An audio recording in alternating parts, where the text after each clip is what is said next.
Hello, Susanna Lobez here, actor turned barrister turned broadcaster turned true crime writer, and proud member of Sisters in Crime Australia. Welcome to the Scarlet Stiletto Bites podcast. For over 30 years now, Sisters in Crime Australia has supported our women crime writers, both true crime and fiction, and some criminal literary talent has been unearthed. Among many awards, there's an annual prize for short crime fiction, the Scarlet Stiletto Awards. And for those of you who prefer your stories by ear, in 2023 we commenced this podcast series, Scarlet Stiletto Bites, to celebrate the Sisters' 30th anniversary. Each story is short, but not always sweet. Expect twisted tales, quirky humour, and a frisson of feminism. Please support us by following, sharing, reviewing, and generally spreading the word. We have no paywall. Stepmothers. They've always received bad press, haven't they? And sometimes it's warranted, as our young protagonist in today's story discovers. The Ugly Thing by Vicky Daddo. Malice Domestic Award, Scarlet Stilettos 2011. My axolotl is a nocturnal creature who avoids staring eyes at the side of her tank, preferring instead to hide in her hollowed-out branch until nightfall. I watch her crawl out from her hidey hole, pinballing across the tank, where she gobbles up the earthworms that I deposit into the tank. The axolotl is a salamander, not lizard, not fish, not amphibian, but a creature caught perennially in a larval stage that does not live with other creatures in its natural environment and does not make a good tank mate. My mum died when I was 8, and Dad and me lived, just the two of us together, quite happily for 6 years. Until 6 months ago. Until Gloria. Until she came on the scene, there were still some things of my mum's around the place, like the perfume in the bathroom cupboard, a shade of piss when you've been sick for a week. Then there were her pictures on the walls, not photos, but paintings. They weren't landscapes or anything pretty, but big, stark statements of colour, splashed here and there, violent outbursts of mauve or scarlet. Not long after she died, I can remember one of my aunts, my dad's sister, taking my dad aside when she caught me looking at one. "Bill," she said in this tone that made her sound like the policewoman who told Dad about Mum's suicide, "you really should think about taking those pieces down now."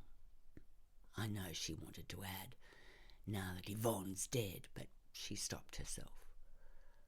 "Why?" Dad said, sounding confused. "You know perfectly well why, Bill. It's not good for anyone." I reckoned that she'd forgotten my name, so she added the anyone to cover her tracks. She was the sort of aunt who rarely visited before Mum's death and only came round after when she felt the need to do a good turn. "But Gemma likes them, and so do I, actually." My aunt looked over at me, her face all pudgy with disgust. "They're so dark, Bill." She pushed my dad into the kitchen, and I heard her tell him that she thought I was in need of a psychiatrist, just like my mum. At that stage I didn't know what she meant, but it didn't sound nice, so I went outside to watch the tadpoles in the creek at the bottom of the yard. Mum and I used to watch the tadpoles, chart their progress and have a celebratory afternoon tea when they changed into frogs. Tadpoles are like axolotls in a way when their legs bud and their tail is still visible, but they metamorphose into frogs and toads, different creatures altogether. An axolotl cannot metamorphose unless you treat it with hormones. What you get is a never-changing bottom dweller, a guarded creature that knows it's not pretty, so won't flaunt itself at you. Dad met Gloria in the local hotel. "She's a looker," he said to me that first night he came home. "Yeah?" I asked in my most casual tone, but underneath I was squirming a bit. Nerves, you see. They're always twisting my guts and getting in the way of things that aren't a regular here now that there's another woman's clothes to eye with distaste, or hair colour to smirk at. Oh, there's just one shade between beauty and brass, Gemma.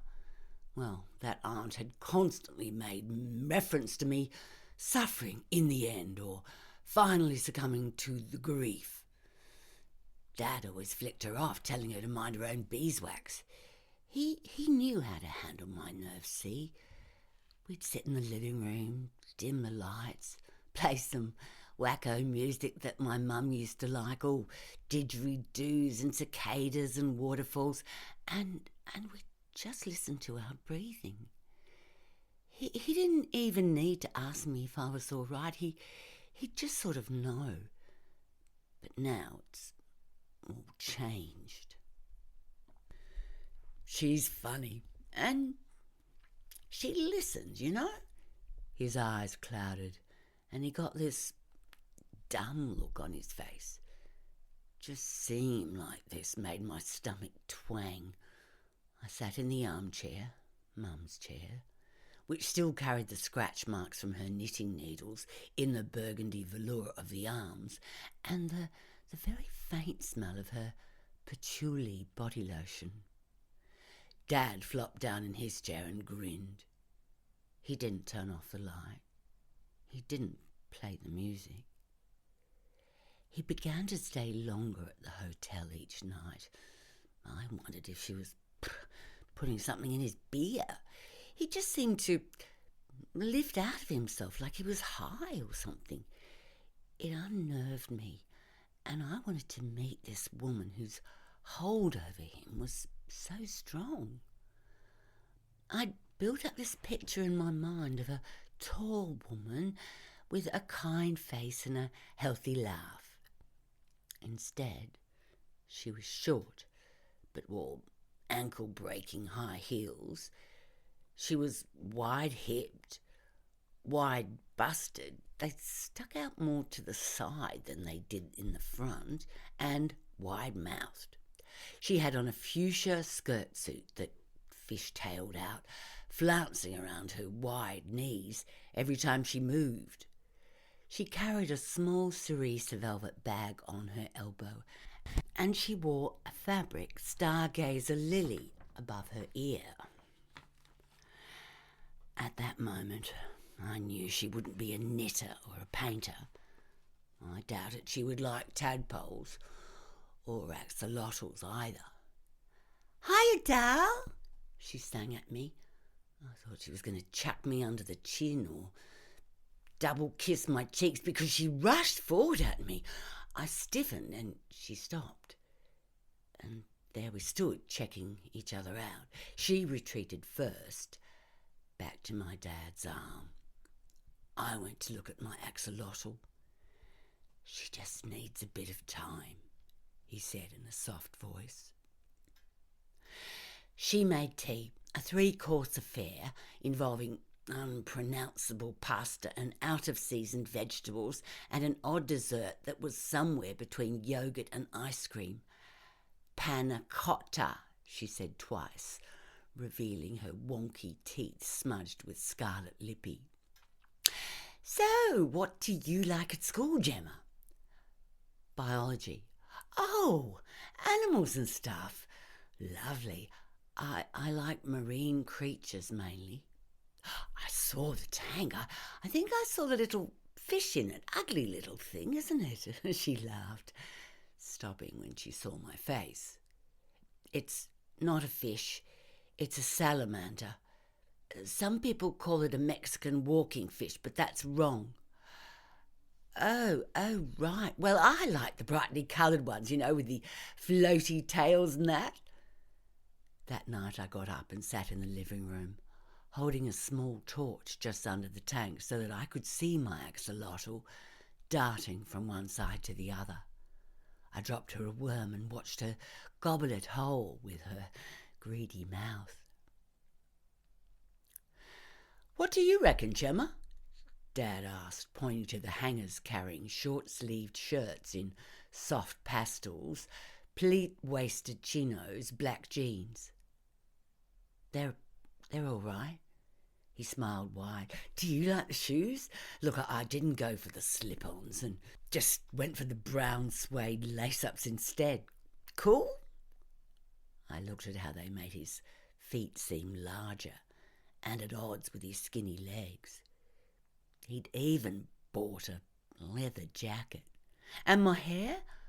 It's good," I said, even though I reckon Mum would have howled with laughter at the choppier, gelled-up style he'd opted for.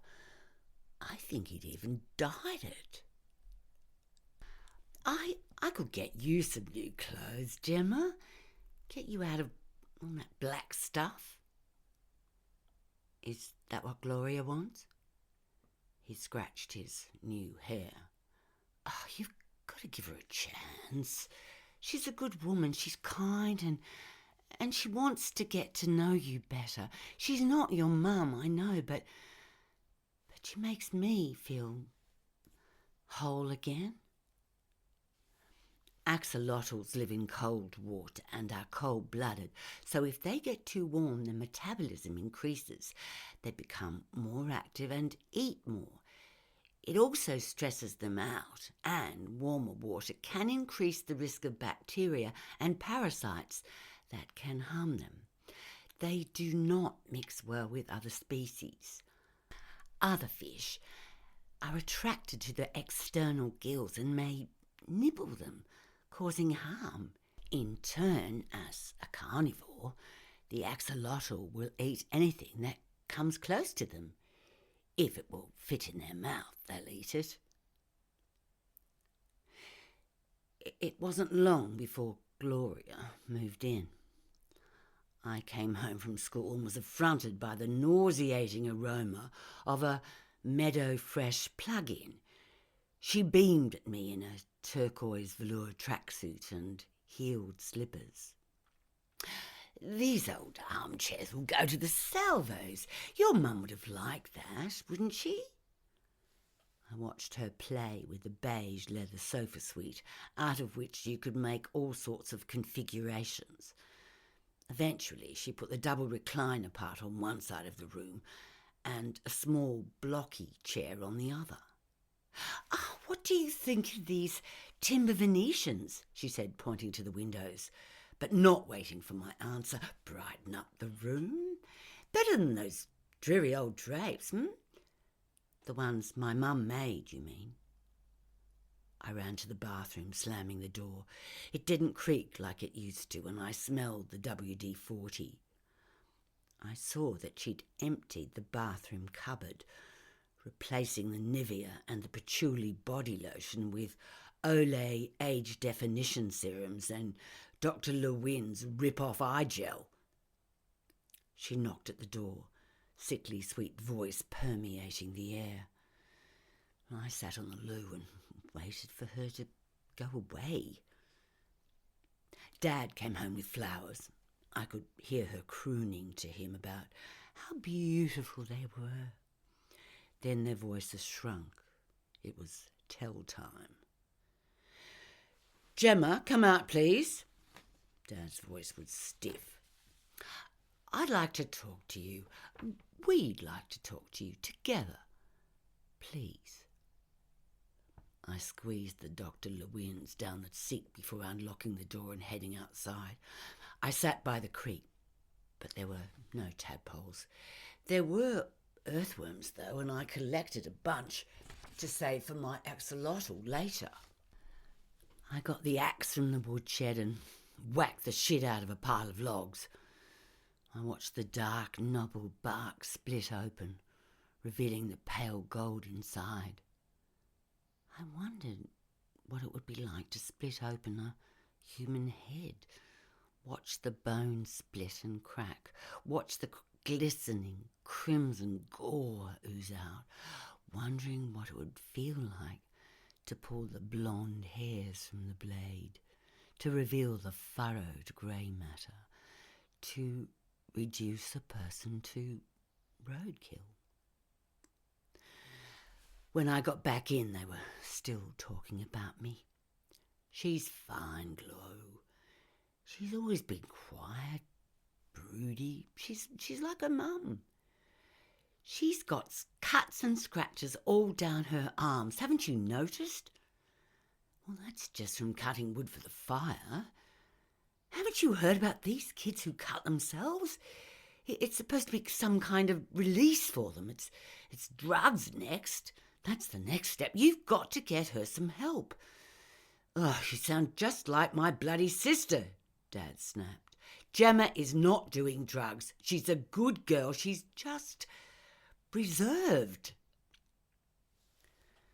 When I got home from school yesterday, she'd taken down Mum's paintings.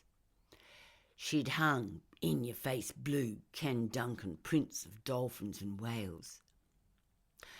Brighter, isn't it, without those depressing pictures? And I know you like fish. They're mammals, I said, walking past her and just catching the slump of her shoulders. Well, look in the fish tank. I thought your little chap might want some company. I saw the gold and silver and black patterned shabunkin floating dreamily in the water. There were frilly-tailed comets in assorted colours, even a lion head in a vivid orange with its missing dorsal fin and pot-bellied shape. I wanted to call that one Gloria. They could hurt the axolotl, and it's a she. Well, I'm sure the man in the shop said they all go well together, at least. Well, that's what I thought I heard. No, I'm certain of it. And he would know. He is in the business, isn't he? And I read somewhere that watching fish is a great way to ease depression and stress. She looked at me with a wonky grin. Are you depressed then? I asked. She swallowed. The men are coming tomorrow to put the heating system in. That'll be nice, won't it? No more stoking the fire, no more splitting wood. Just flick the switch and the house will be warm. I love the open fire. I like cutting wood. Your hands are like a man's. She took them and rubbed a thumb over my calluses. They're strong like my mum's, I said, shoving them into her face and flicking my gaze over her cerise painted acrylics. They show that I work, that I love the land, that I can do things. She narrowed her eyes. If you think you can worm your way between your father and I, you've got another thing coming. He's the best thing that's ever happened to me, and I won't let you stand in the way. Her breath was hot and sour on my face. I squeezed her fists in mine, feeling the sinews protest and her knuckles creak. He doesn't love you like he loved my mum. He's blinded by your frills and flounces. Your novelty factor will soon wear off. She snatched her hands away, and I saw half moons of blood in the flaccid skin on the back of her hands. Your mother couldn't give him what he needs. Axolotls have the unique ability to regenerate, not just limbs and tail, but even heart and brain cells. Unfortunately, this has made them the subject of many laboratory experiments and possibly added to their decline rather than helping to protect them. My dad upped the ante with the courtship and arranged a weekend away for him and Gloria.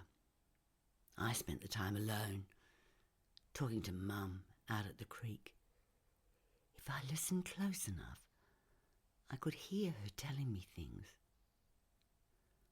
I found the tree she used, a beauty of a lemon-scented gum. I saw the outstretched branch that must have held her weight, must have given slightly under the crack of her neck as she let herself fall. It was a good spot, rich with rotted leaves. I found lots of earthworms.